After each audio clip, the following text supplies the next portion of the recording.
Ilikuwa ni usiku wa manane. Upepo mdogo ulikuwa unapita taratibu kwenye barabara ya vumbi.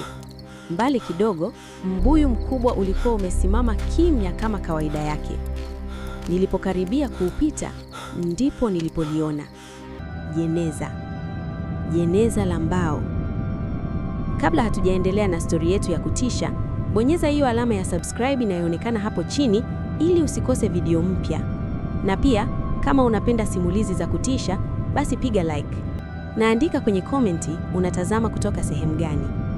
Usisahau kushare kwa rafiki yako anayependa hadithi za kutisha. Nilipokaribia kuupita mti ule, hatua zangu zilianza kuwa nzito bila sababu. Moyo wangu uligonga mara moja kwa nguvu, kama mtu aliyeshtuliwa ghafla.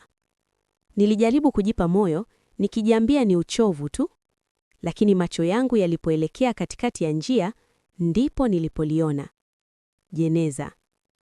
Lilikuwa la mbao, la rangi ya kahawia iliyochakaa, limewekwa katikati ya barabara kana kwamba mtu amelidondosha makusudi.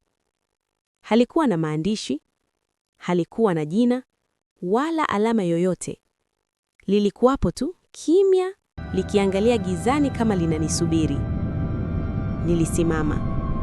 Miguu yangu iligoma kusonga mbele. Nilihisi baridi ikipanda mgongoni mwangu. Nilijaribu kuangalia pande zote, nikitarajia kuona watu, taa, au hata kivuli cha mtu aliyelileta. Hakukuwa na kitu. Hakuna sauti. Hakuna mwendo. Nilijiambia, labda ni maandalizi ya mazishi ya kesho. Huenda watu walilichukua mapema na kuliacha hapo kwa muda. Nikavuta pumzi ndefu, nikajikaza, kisha nikapita pembeni ya jeneza kwa haraka, bila kulitazama tena. Nilipofika nyumbani, nilifunga mlango kwa nguvu kuliko kawaida. Niliwasha taa ya chemli, nikakaa kitandani nikijaribu kusahau nilichokiona. Lakini kadri dakika zilivyopita, ndivyo picha ya lile jeneza ilivyozidi kurudi akilini mwangu. Hatimaye usingizi ulinishinda. Sijui ni muda gani ulikuwa umepita, lakini nilishtuka ghafla baada ya kusikia sauti ya ajabu. Ilikuwa ni sauti ya kugongwa taratibu. Tok, tok, tok. Nilikaa kimya nikisikiliza. Sauti ilitoka nje. Mlango wangu ulikuwa ukigongwa kwa upole, kana kwamba mtu anaogopa kuamsha mtu mwingine. Nilichukua chemli, nikasimama polepole, nikasogea mlangoni. Nilipofungua, sikumwona mtu yoyote, lakini moyo wangu ulidondoka nilipotazama chini. Lile jeneza lilikuwa hapo, limewekwa moja kwa moja mbele ya mlango wangu. Miguu ilinitetemeka. Nilifunga mlango kwa nguvu na kurudi ndani nikitetemeka. Nilijiambia, labda ni watu wanacheza mzaha wa kijinga. Lakini mzaha gani huo? Usiku wa manane, bila kelele, bila mtu kuonekana. Nilikaa kitandani mpaka asubuhi, macho yakiwa wazi. Kulipokucha, nilitoka nje kwa tahadhari. Jeneza lilikuwa bado lipo pale pale. Jua lilipolipiga lilionekana la kawaida kabisa. Watu walipoanza kupita njiani, hakuna aliyeshtuka. Wengine walilitazama tu, kisha wakaendelea na shughuli zao kana kwamba ni kitu cha kawaida. Nilipomuuliza mzee mmoja aliyekuwa amekaa karibu, alinitazama kwa macho mazito, akanyamaza kwa muda mrefu, kisha akasema kwa sauti ya chini, usiku ujao usiwe peke yako. Hakusema zaidi, aliinuka na kuondoka. Usiku ulipofika tena, sikuwa na usingizi. Niliketi nikisikiliza kimya. Saa ilipokaribia usiku wa manane, upepo ulianza kuvuma tena. Mara nikasikia ile sauti. Tok, tok, tok. Lakini safari hii, sauti haikutoka nje ya mlango. Ilitoka ndani ya jeneza. Sauti ya mtu aliyekuwa akigonga mbao kwa udhaifu kana kwamba anaomba msaada. Nilifunika masikio yangu, lakini sauti iliendelea. Baada ya muda, ikanyamaza ghafla.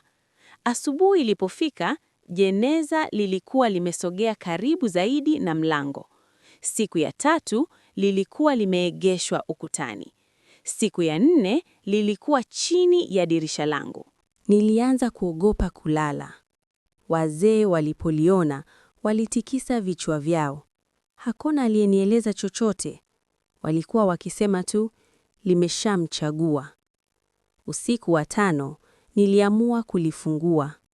Nilijua ni kosa, lakini nilitaka ukweli. Nilipokaribia, mikono yangu ilitetemeka. Nilipolishika kifuniko, nilisikia sauti ya pumzi nzito ikitoka ndani. Nilifungua taratibu. Ndani kulikuwa tupu, lakini chini kulikuwa na kipande cha karatasi. Nilipokichukua, nilihisi baridi kali.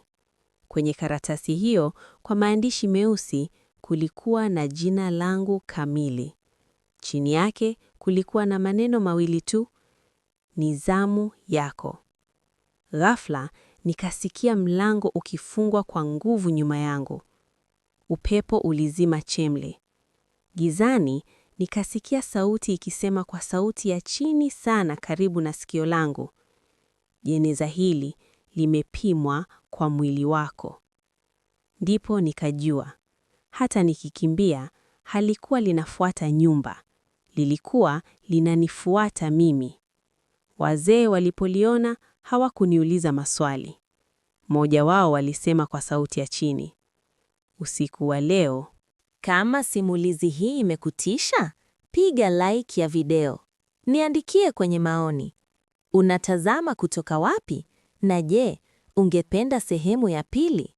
Na kama bado hujasubscribe, subscribe sasa ili usikose simulizi kali zaidi za kutisha kila wiki. Pia, share video hii kwa rafiki yako anayependa hadithi za kutisha. Hawataki kukosa hii.